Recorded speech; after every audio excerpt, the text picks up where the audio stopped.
Cette année, la journée mondiale de normalisation est célébrée autour des 17 objectifs de développement durable appelés ODD de l'ONU. Cette journée se concentre sur les 17 objectifs de développement durable. C'est pour faire ressortir l'importance des normes, le rôle clé que peuvent jouer les normes dans l'atteinte des ODD. Je ne vais pas rester trop long, mais je souhaiterais, bien que nous allons avoir une présentation complète sur comment les normes contribuent à l'atteinte des développements durables par Mme Lena Graham. Par Mme Lena Graham, qui est la directrice générale du Bureau libanais de normalisation. Mais je veux utiliser 2 normes seulement. Je peux prendre la norme ISO 37001. C'est une norme sur la gestion,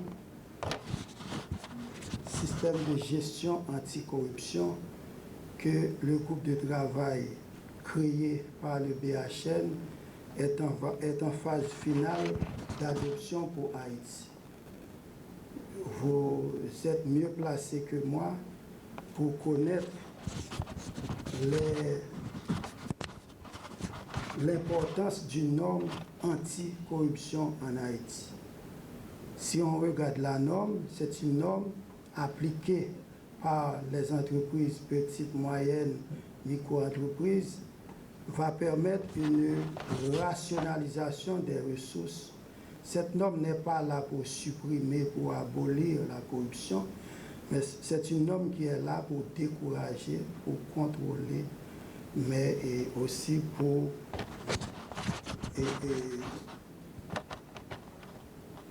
décourager la corruption dans les entreprises.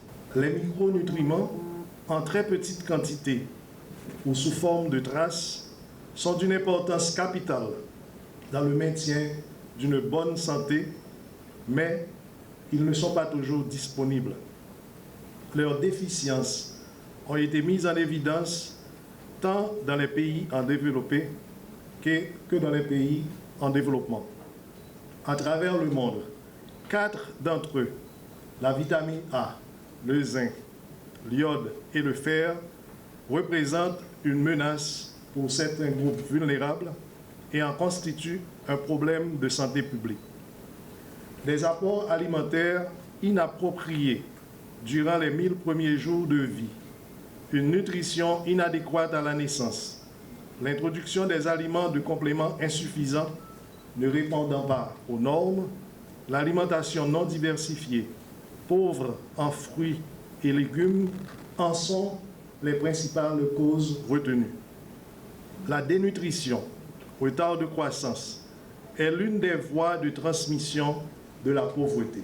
Les multiples efforts investis en vue de paver la voie à l'élaboration, à la vulgarisation, à l'application et au respect des normes en constituent des preuves irréfragables.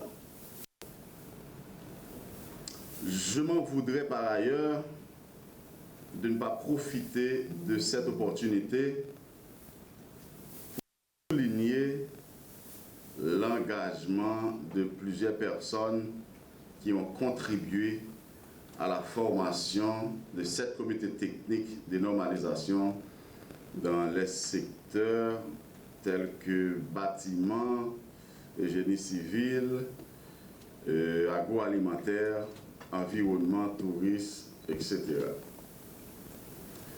Ce travail réalisé sur des secteurs reconnus prioritaires dans le plan stratégique de développement de notre pays nous a propulsés d'un bond en avant sur les voies de la normalisation et du développement durable.